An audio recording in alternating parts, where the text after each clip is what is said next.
मुद्दा ये है कि यहाँ पर ये लोग लगातार धरना प्रदर्शन सब कुछ कर रहे हैं। भारतीय परिवार कल्याण समिति के द्वारा आज कुड़िया घाट पर एक बड़ा प्रदर्शन किया जा रहा है और खास मुद्दा ये है कि यहाँ पर 3 से 4 लोग आए हैं जो कि पिंडदान करना चाहते हैं। ये मामला इसलिए भी बड़ा है क्योंकि पुरुष आयोग के गठन के मांग को लेकर के पिछले काफी वर्षों से ये लोग लगातार धरना प्रदर्शन सब कुछ कर रहे हैं और इनकी मांगों को नहीं माना जा रहा है। हम बातचीत करेंगे, हमारे साथ मौजूद है, मैं इनसे बात करूंगा क्या मामला है और किस लिए ये लोग आज यहाँ पर पिंडदान करने आए हैं। मेरा नाम लवकुश कुमार गुप्ता है और मैं जिला सीतापुर का रहने वाला हूँ और मैं पुरुषों के लिए लड़ता हूँ कि समान कानून बने, उसके लिए लड़ता हूँ। और हमारी शादी 18 फरवरी 2022 में हुआ था। 1 साल सही चलने के बाद हमारी पत्नी हमसे लड़ाई करके मायके चली गई। इसके बाद में केस कर दिया। मैं सेक्शन 9 से घर ले आया कि हो सकता है बच्चा है सही से चले। फिर उसने वही हरकत किया, निरमा पी लिया और उसको मायके छोड़ आए। फिर मुकदमा कर दिया और वो जो है अब किसी दूसरे के साथ में शादी कर लिया है। रमेश नाम है और हमारे पास सारे सबूत हैं। शादी की फोटो है, वीडियो है, आर्य समाज मंदिर से जो शादी किया है उसका प्रमाण है पूरा। और मैंने जो है डीएम साहब सीतापुर में है उनको भी सारे वीडियो फोटो सब दिया। कोर्ट में जज साहब को भी दिया तो जज साहब कहते हैं कि ये शादी हम मान्य नहीं करते हैं। अब हमें जनता बताए कि हमारी बीबी अगर किसी दूसरे के साथ रहेगी, किसी दूसरे से शादी करेगी तो क्या हमको बर्दाश्त होगा? या तो भाई तलाक ले, ना तो तलाक लेती है, उल्टा हमारे ऊपर मेंटेनेंस का केस बांधे हुए है।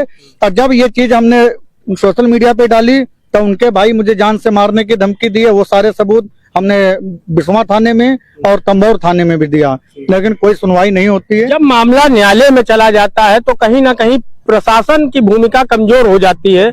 ऐसे में आपने न्यायालय में क्या एविडेंस रखे उस बात के? ये सारे एविडेंस हमने न्यायालय में दिया, लेकिन वो कोर्ट नहीं आ रही है और न्यायालय भी इस शादी को मान्य नहीं करता है। लगातार जब आपको धमकी मिल रही है तो क्या प्रशासन के पास आप गए, वहाँ क्या हुआ? हमने डीएम साहब को ये चीज बताई। डीएम साहब भी अभी तक कोई कार्रवाई नहीं हुई है। थाने में भी हमने एप्लीकेशन दिया, कोई कार्रवाई नहीं हो रही है। तो आज जो मामला है पिंडदान का, उससे जुड़े कुछ लोग यहाँ पर मौजूद हैं जो पिंडदान करने आए हैं। क्या नाम है इनका? क्या नाम? पारसनाथ पांडे। क्या आज आप पिंडदान करने आए हैं? किन मुद्दों को लेकर के आप पिंडदान करना चाहते हैं? सर मेरी पत्नी जो है, मैं बनारस का रहने वाला हूँ, ये शिवम पांडे है, पुत्र अजय कुमार पांडे, जो ग्राम देवरा पोस्ट काशीपुर जिला वाराणसी के रहने वाला मेरा पड़ोसी है। 3 साल पहले मेरी पत्नी को 2023 में लेके भाग गया था घर से। मेरी पत्नी चोरी करके जितने भी ज्वेलरी गहना था, कुछ जरूरी कागजात, ये सब लेके चली गई थी। 3 महीने बाद इसका इंस्टाग्राम पे तो जब ये भाग गई थे, जब ये उसको लेके भगा ले गया था, तो उसके बाद आपने प्रशासन को कोई लिखित प्रार्थना पत्र वगैरह दिया? जी, हमने क्या नाम है FIR किया, वहाँ से कोई सुनवाई नहीं हुआ। फिर SSP ऑफिस से हमने दरखास्त दिया, हमने 2 मुकदमा कायम किया। 3 साल हो गए सर, कोई अभी वहाँ तक आई नहीं। अभी 1-2 महीने पहले वो कोर्ट में हाजिर हुई 156 में और अपने जमानत कराई। और उसका दूसरा जो पति है, मतलब जो इसको लेके भगा के ले गया था, वो भी जमानत करवाया है। और सर मैं डिवोर्स का भी कोर्ट में फाइल किया हूँ, लेकिन अभी वो आई नहीं है। और दूसरी बात, सबसे बड़ा प्रॉब्लम मुझे तब हुआ जब मैंने 3 साल बाद इसके साथ मैंने रंगे हाथ एक ही रूम में 112 नंबर गाड़ी के साथ हमने पकड़ा। जब पकड़ने के बाद ये उल्टा मेरे ऊपर आरोप लगाए कि जो मेरी दोनों बेटियां हैं, मेरी पत्नी बोली कि तुम्हारे बाप की दोनों बेटियां हैं। 10 साल तक तुम कहाँ थी? तुम्हें कोई प्रॉब्लम था तो क्यों नहीं बताई? भाग गई, ऊपर से 3 साल और पकड़ी गई तो ऐसा आरोप लगाई। ऊपर से बोल रही है कि मैं इतना बेइज्जत तुम्हें करूंगी, तुम अपनी बेटियों का कहीं शादी करने के लायक नहीं रहोगी। इसी बात पे हमने ये फोटो दिखा के और अपने रिश्तों का पिंडदान कर रहा हूँ कि जीते जी मेरी पत्नी का रिश्ता हमारे से मर गया। हमने पिंडदान करके स्वतंत्र हो गए, सामाजिक तौर से और मानसिक तौर से। तो ये बड़ा मामला है। अभी हाल में ही सोशल मीडिया में तमाम वीडियो वायरल हुए जो कि होटलों में जा करके, एक तो वो महिला पहले मुकदमा लिखाती है, फिर मेंटेनेंस का चार्ज मांगती है और उसके बाद भी जब उसका दिल नहीं भरता है तो वो जा करके होटलों में अय्याशी भी करती है। लेकिन अब समस्या यहाँ पर आती है कि इन लोगों की क्या स्थिति हो जाती है, किस तरीके से मानसिक तौर पर ये सब परेशान होते हैं, ये बड़ी बात है। आप क्या कहना चाहेंगे? मेरा नाम विशाल शर्मा है, मैं गोरखपुर से हूँ और मेरा भी यही दिक्कत है जो सभी लोगों का है। 2012 में मेरी शादी हुई थी और 2021 में वो झगड़ा करके घर से चली गई। उसके बाद हम लोग झगड़ा करके गई। उसके बाद कई लोगों को घर पे लेके आई थी मारपीट करने के लिए, लगभग 30-40 लोगों को लेकर आई। शादी आपकी लव मैरिज हुई थी कि अरेंज मैरिज? अरेंज मैरिज हुई थी, मम्मी पापा के पसंद से हुई थी। उसके बाद 2021 में जाने के बाद उसने केस किया हमारे ऊपर, और केस करने के बाद 5 साल हो गया हम लोग साथ में नहीं रहते हैं। उसके बाद 2 साल पहले वो चोरी से मंदिर में शादी कर लिया है और हमसे गुजारा भत्ता भी ले रही है 3 साल से। तो आप देख रहे हैं किस तरीके से यहाँ पर लगातार लोग खड़े हुए हैं, और लगातार आप उनके सामने देखेंगे सब फोटो लेकर खड़े हुए हैं। किस तरीके से ये लोग प्रताड़ित हैं, क्योंकि मामला जब जुडिशरी में जाता है तो प्रशासन उसको नहीं देखता है, लेकिन ये लोग मानसिक रूप से भी परेशान रहते हैं और पारिवारिक रूप से भी परेशान रहते हैं, पैसा भी लगाते हैं और उसके बाद भी न्याय इनको नहीं मिलता है। तो ये बड़ा सवाल है। क्या नाम है आपका? अमित कुमार प्रजापति, कहाँ से आए? लखनऊ। लखनऊ से। जी। क्या मामला रहा आपका? हमारी वाइफ ने दूसरी शादी कर लिया है 2025 में। जी शादी कर लिया जी।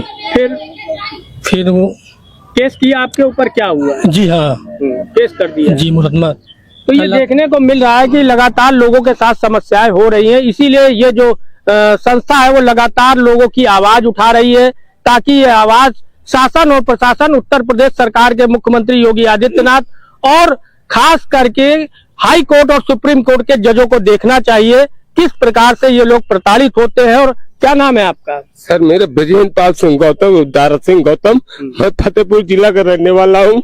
मेरे ससुर मेरे साले मुझे 5 साल से मार रहे हैं, पीड़ित कर रहे हैं, दारू गंजेड़ी कह के 5 साल से औरत मुझे मरवा रही है बराबर। इसका 2-3 लौंडों चक्कर चल रहा है। एक मेरे घर के बगल के दीपू चौहान और एक भोले सिंह है, वो मुझे जान से मारने की धमकी दे रहा है। मैं गांव भी नहीं जा पा रहा हूँ। लोग कुछ भाइयों को मैंने वो रिकॉर्डिंग भी भेजी है। भोले मुझे बोल रहा है तू थाने जा, चाहे डबल थाने चला जा, अब मिल गया तो स्कॉर्पियो चढ़ा दूंगा। तो रोइए नहीं, मारपीट भी भई है क्या आपके साथ? 5 साल से ससुर साल मार के अबे फतेहपुर में मारे हैं। और लड़की मुझसे ले गए बड़ी। प्रशासन से आपने कोई मदद मांगी? वो कहते कोर्ट जाओ। मैं एसपी सर के लगे गया, ससुराल पक्ष में किशुनपुर थाने गया, विजयपुर चौकी गया, मगर मेरा ससुर गांजा, सास ससुर गांजा बेच के बसर गुजर करते मेरे घर से इतना पैसा लूट ले गए हैं कि मेरा घर मतलब एकदम कंगाल हो गए और वो बड़े आदमी हो गए। क्या करते हो? मैं खेती किसानी करने वाला हूँ। मान लो जमीन है मेरे पास 17-18 बीघा है। इसमें मेरे भाई लोग भी मिले हैं। मेरा एक भाई माझिल वाले मेरी भौजी है, ये भी मिले हैं। और इन्हीं की पढ़ाई से मेरी औरत बहुत ज्यादा बढ़ चुकी है। तो कहीं ना कहीं देखा जाए कि जिस प्रकार से महिलाओं को एक आजादी मिली है, उस आजादी के तहत और जिस तरीके से सोशल मीडिया पर सब चीजें चल रही है, उसको देखते हुए लगातार जो महिलाएं हैं वो कहीं ना कहीं अपनी जो आजादी है उसका दुरुपयोग भी कर रही हैं। हम नहीं कहते हैं कि सब गलत होते हैं, लेकिन कुछ ऐसे लोग हैं जो लगातार इस प्रकार की घटना को अंजाम दे रहे हैं। और भी सर मैं 7 तारीख से लड़की से मिलना चाहता हूँ, बात करना चाहता हूँ। पुलिस प्रशासन बात ही नहीं करा रही। बड़ी लड़की जिंदा है कि नहीं है मेरी, इसीलिए मैं गुट के मर रहा हूँ। एक लड़की मेरे साथ रहती थी, अब मेरे घर में उसका कब्जा है औरत का। एक लड़की उसके लगे रहती थी। मैं फतेहपुर में ऑटो चला के गुजर बसर कर रहा था, उसको भी छीनने गई मुझे मार के। कहीं ना कहीं दर्द आपको देखने को मिल रहा है। अभी हम और लोगों से बातचीत करेंगे। क्या कहना चाहेंगे? मेरा नाम सुनील कुमार राठौर है, जिला सीतापुर से हूँ। मेरी पत्नी किसी भी प्रकार के पत्नी धर्म नहीं निभा रही, फिर भी हमारा जो शासन प्रशासन न्यायालय ये सब एक ही बात कहते हैं कि ये आपकी पत्नी है और मेंटेनेंस दीजिए। मेंटेनेंस के साथ में वो झूठा मुकदमा लिखाकर किसी और के साथ में चली जाती हैं, लेकिन हम लोग झूठे मुकदमे पूरी जिंदगी फंसे रहते हैं। तलाक के लिए हम लोग अपना अप्लाई करते हैं, लेकिन तलाक में भी 4, 5, 6 साल 10 साल वो भी उसकी मर्जी से होगा, वरना वो तलाक भी नहीं हो पाएगा। तो हम ये चाहते हैं कि शासन प्रशासन और न्यायालय इस बात को ध्यान दे और हमें जल्द से जल्द छुटकारा दिलाए। क्या नाम है? सुनील कुमार राठौर, जिला सीतापुर। तो आपने देखा किस तरीके से यहाँ पर लोग एकत्रित हुए हैं, तो बड़ा सवाल कहीं ना कहीं पे खड़ा हो रहा है।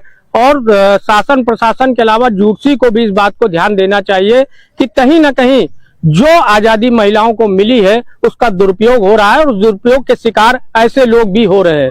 तो कुछ बदलाव करने की होना चाहिए, जिससे क्या नाम है, जो आम जनता है, जो मासूम जनता है, जो लोग एक वैवाहिक समस्या को में उलझे हुए हैं, पारिवारिक उससे भी उलझे हुए हैं, और खासकर अपने बच्चों तक नहीं मिल पा रहे हैं, तो कहीं ना कहीं ये बड़ा सवाल खड़ा कर रहा है। प्राइम भारत से राजकिशोर बारी, लखनऊ से।